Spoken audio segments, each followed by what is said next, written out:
105।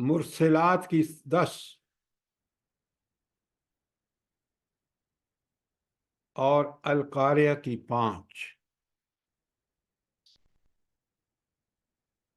ان میں سے اکثر آیتیں آپ دیکھیں گے، جیسے یہ آپ دیکھ رہے ہیں کہ میں نے آپ کو سورہ مزمل کی لکھوائی ہے، سورہ القاریہ، یہ پہلی نازل ہونے والی آیات ہیں جو ہم پڑھ چکے ہیں پارہ 30 میں، کہ مومنوں کو صحابہ اور صحابیات نے ان آیتوں کو سمجھ لیا، پھر ان کی زندگیاں آخرت کے یقین کے بعد کیسی ہو گئیں. آپ دیکھ لیں، تاریخ آپ گواہ ہے. ہم روز پڑھتے ہیں بغیر سمجھے، اور کچھ بھی تبدیلی ہمیں نہیں آتی کہ ان آیات کی آخرت یقینی ہے، اس کے لیے تیاری کریں.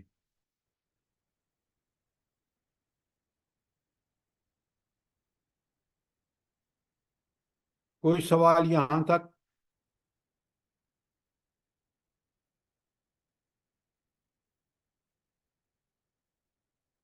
میں آپ سے کتنے سوال کرتا ہوں، آپ ایک بھی سوال نہیں کرتے، اتنے لوگ ہیں.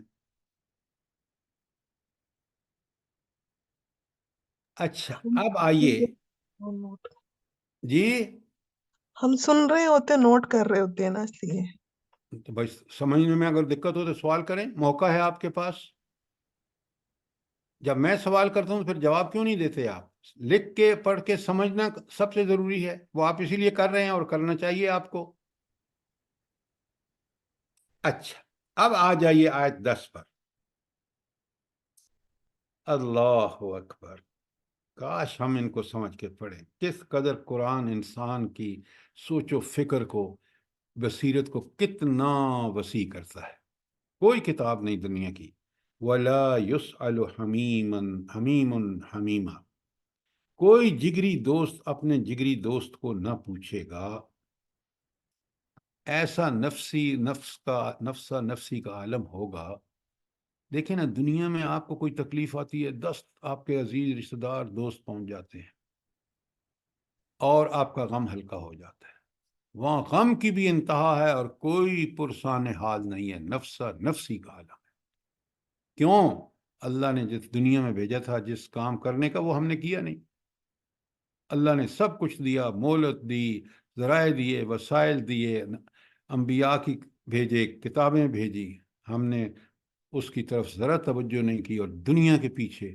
اور ہمیں پتہ تھا کہ یہ دنیا بالآخر ہم نے ایک دن چھوڑ کے جانا ہے. اور مومن اگر ایمان بھی رکھتا ہو اور پھر عمل اس کے برخلاف کرتا ہو، تو وہ تو پھر اللہ تعالیٰ اس کے ساتھ ظلم نہیں کر رہا. وہ تو جو کچھ سزا مل رہی ہے اس کو بالکل ٹھیک ہر آدمی کو مل رہی ہے. وَلَا يُسْأَلُ حَمِيمًا حَمِيمٌ حَمِيمًا، کیسا نفسی کا عالم ہوگا، ذرا غور تو کریں. کوئی وہاں آپ کو پرسان حال نہیں ہوگا. اب ذرا ایک بڑی زبردست چیز ہے، کاش آپ اور میں سمجھ جائیں. یبصرونہم، یہ ایک دوسرے کو دکھائے جائیں گے. یود المجرم، کہ مجرم یہ چاہے گا، اس کی یہ خواہش ہوگی، لو یفتدی من عذاب یومئذ، کاش اس دن کے عذاب سے بچنے کے لیے کس کو فدیہ دے دے؟ لو یفتدی بنی ہے، اپنے بیٹوں کو. ذرا غور کریں کہ سب سے پیارے بیٹے تھے، ان کو بھی فدیہ دے کے اس آگ سے بچنے کے لیے تیار ہو جائے گا. وہ صاحبت ہی، اور اپنی بیوی سے، وہ اخی ہے، اور اپنے بھائی سے بھاگے گا. اب یہ دیکھیں، ذرا نوٹ فرمائیں، سب سے زیادہ انسان کو بچے پیارے ہوتے ہیں. پھر جب شادی شدہ ہوتا ہے تو میاں کو بیوی اور بیوی کو میاں، اور پھر جب اور آگے بڑھتا ہے تو اس کے بھائی اس کے پشتیبان ہوتے ہیں، ان سے محبت ہوتی ہے. وہ فصیلت التی توی ہے، اور اپنے قریب کے ترین خاندان کو جو اس کو پناہ دینے والا تھا. دیکھیں، ہر ایک چیز دینے کو تیار ہے. وَفِي الْأَرْضِ جَمِيعًا، اللہ اکبر، اور سے دیکھیں، اور روئے زمین کے سب لوگوں کو فدیہ دے کر، ثُمَّ يُنْجِيهِ، بس اس کے نتیجے میں چاہے گا کیا؟ کہ یہ سب کچھ دینے کے بعد دنیا کی ہر چیز کاش اس کے پاس ہوتی، وہ دے دے اور اس کو نجات مل جائے اس عذاب سے۔ یہ ہے عذاب کی ہولناکی، یہ ہے عذاب کی سختی۔ اچھا، اب ذرا ایک مہربانی کریں، آپ اس کے ساتھ بالکل یہی صورتحال سورہ عبس کی آیت 33 تا، سورہ عبس آیت 33 تا بالکل یہی چیز ہے۔ 37 37، جزاک اللہ، جزاک اللہ، بالکل جو چیز یہاں بیان ہوئی ہے وہاں بھی، تاکہ انسان سمجھ لے کتنا ہولناک ہوگا وہ دن، کتنا ہولناک ہوگا وہ عذاب، کہ انسان کے پاس روئے زمین کی دولت ہو، بچے ہوں، بیوی ہو، خاوند ہو، کوئی چیز دے کے مجھے جان چھوٹ جائے۔ اللہ تعالی ہم پر یہ نوبت کبھی نہ لائے، ہم دنیا میں وہ اعمال کریں کہ ہمیں اس چیز کا سامنا ہی نہ کرنا پڑے۔ آمین۔ یہ صرف قرآن ہمارے اندر، یہ اللہ کی کتاب، یہ چیزیں ہمارے اندر اگر ہم اس کو سمجھ کے پڑھیں گے، انشاءاللہ آپ دیکھیں گے کہ ہمارا پورا ذہن سیٹ ہو جائے گا، ہم صراط انشاءاللہ مستقیم سر۔ کی طرف آ جائیں گے۔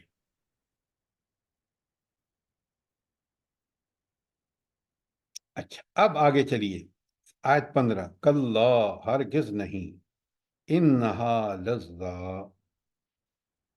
وہ تو ایک بھڑکتی ہوئی آگ کے شعلے ہوں گے، نزاعۃ للشوا، نزاعۃ للشوا، جو گوشت پوشت کو چاٹ لے گی، ایسی آگ، اللہ اکبر، اللہ اکبر، وہ گوشت کو چاٹ لے گی، وہ سیکنڈوں میں وہ اس کو ختم کر دے گی۔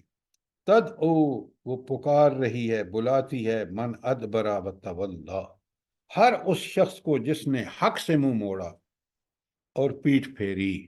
یہ حق کیا ہے بلا؟ کیا ہے حق؟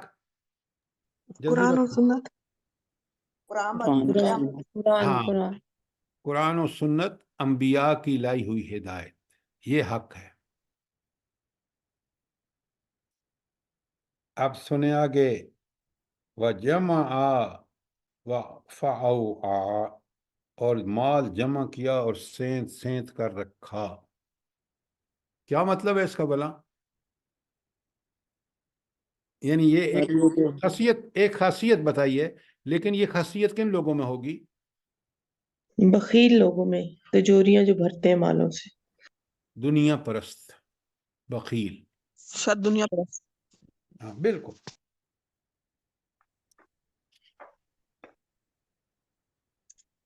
اچھا، یہاں پر آج رک جاتے ہیں، اور یہ آیتیں آپ کی چھٹیاں ہیں 1 اپریل سے لے کر 15 اپریل تک۔ میں آج 2 بھیج رہا ہوں آپ کو ہینڈ آؤٹ۔ ایک ہے انسان پر اللہ تعالیٰ کے انعامات قرآن کی روشنی میں، اور دوسری ہے انسان کی کمزوریاں اور ان کمزوریوں کا علاج جو قرآن نے بتایا ہے۔ وہ اگلا مضمون بھی یہ وہی ہے کہ انسانی کمزوریاں اور اس کا علاج۔ اچھا، اگر ہمیں پتہ چل جائے، اب سوال غور سے سنیے، اور سوال کو اچھی طرح سنا کریں، جواب دیا کریں، پھر جو جواب میں دوں اس کو غور سے سنا کریں اور سمجھا کریں، تاکہ ہماری فکر ٹھیک ہو۔ اب انسان کے اندر اللہ تعالیٰ نے بڑی خوبیاں بھی رکھی ہیں اور کمزوریاں بھی رکھی ہیں، وہ دونوں آپ کو قرآن کی نظر میں پہنچ جائیں گی آج۔ عجائب وہ بھیج دیں ذرا دونوں۔ اچھا، اب آپ مجھے ایک بات بتائیں، یہ تزکیہ نفس کیا ہے؟ کیا ہے تزکیہ نفس؟ برائیاں نکال کے اچھائیاں ڈالنی اپنے اندر۔ وہ تو ترجمہ آپ نے بتایا، بالکل ٹھیک بتایا آپ نے، کہ انسان اب وہ جو کمزوریاں ہیں وہ کیسے دور ہوں گی، اور وہ جو اچھائیاں ہیں وہ کیسے آپ کے اندر مزید بہتر بنانا آپ کا کام ہے۔ یہ ہے تزکیہ نفس، کہ برائیوں سے قرآن کی روشنی میں قد افلح من تزکا، جس نے تزکیہ کر لیا، وہ تزکیہ یہ ہے کہ برائیوں جو بھی کمزوریاں ہیں ان کمزوریوں کو ہر اہل ایمان کا فرض ہے پھر کہہ رہا ہوں کہ وہ قرآن کی روشنی میں قرآن کی بتائی ہوئی ہدایت کے مطابق ان کمزوریوں کو دور کرے، اور جو اللہ تعالیٰ نے اس کے اندر اچھائیاں رکھی ہیں ان اچھائیوں کو مزید فروغ دے، ان کو استعمال کرے قرآن پڑھ کے سمجھ کے ان پر عمل کرنے میں۔ یہ ہے تزکیہ نفس، اور دونوں ہینڈ آؤٹ آپ کے پاس آ رہے ہیں، اور آپ تیاری کر کے 15 دن ہے آپ کے پاس، ان کو پڑھ کے سمجھ کے، اور یہ جو آگے آ رہا ہے علاج اسی صورت میں ذرا سمجھ کے آئیے، پھر آپ سے سوال ہوں گے۔ جی ضرور انشاءاللہ سر، اللہ پاک ہم لوگوں کو سب کو توفیق دے۔ آمین آمین، کوشش کریں گے، وہ توفیق دیتا ہے۔ والذین جاہدوا فینا لنہدینہم سبلنا، جو کوشش کرتے ہیں ہم ضرور ان کو ہدایت دیتے ہیں۔ یہ اللہ تعالیٰ کا وعدہ انشاءاللہ سر، اللہ تعالیٰ سب کو خیر عافیت سے دوبارہ ملائے اور ہم اپنی کلاس جوائن کریں، اور ہمارے یہ سارے عمل ایسے اچھے ہوں کہ ہمارا رب ہم سے راضی ہو جائے۔ آمین ثم آمین، جزاک اللہ۔ اچھا، میں ایک فارم انشاءاللہ بھیجوں گا آپ کو اگلے ہفتے، اور وہ ہوگا اپنا محاسبہ رمضان کی روشنی میں۔ تو کیا وہ سوالات ہوں گے جو آپ اپنے پاس رکھیں گے اور خود اس کو فل کر لیں گے اس رمضان میں، اور پھر اگلے جو کمی رہ گئی ہے اس کو کنٹینیو کر کے اگلے رمضان میں پھر دور کریں گے؟ تو وہ انشاءاللہ ہینڈ آؤٹ آپ کو اگلے ہفتے میں مل جائے گا۔ ٹھیک ہے انشاءاللہ۔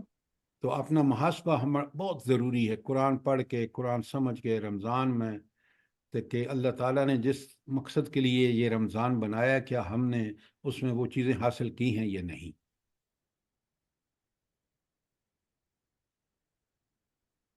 تو کہا سنا معاف کریں، کیونکہ یہ سب مقصد ہوتا ہے تاکہ آپ کو الرٹ رکھا جائے، آپ ذہنی طور پر پوری طرح الرٹ ہو کے سنیں اور سمجھیں۔ تو اس کے لیے جب بھی کوئی چیز آپ کو بری لگے تو اس کو معاف کر دیں، مقصد آپ کی اور میں اپنی اصلاح ہوتی ہے، سب سے پہلے اپنی پھر آپ کی۔ آپ ہمیں معاف کر دیجیے گا اگر ہم جی نے بالکل، اصلاح ہم کی لوگوں سے غلطی کی جو بھی ہوگی۔ غلطیاں ہوئی ہیں ان کو ہاں، معاف کر دیں۔ آپ تو ہماری اصلاح کے لیے ہمیں ذرا ڈانٹتے ہیں، کوئی بات نہیں سر۔ جزاک اللہ، جزاک اور اللہ۔ ہمارے جتنے بھی یہاں لوگ ہیں، کسی کو بھی کسی سے تکلیف پہنچی ہو تو وہ سب ایک دوسرے کو معاف کر دیں، اللہ تعالیٰ بھی ہمیں معاف کرے۔ آمین۔ آمین ثم آمین۔ آمین۔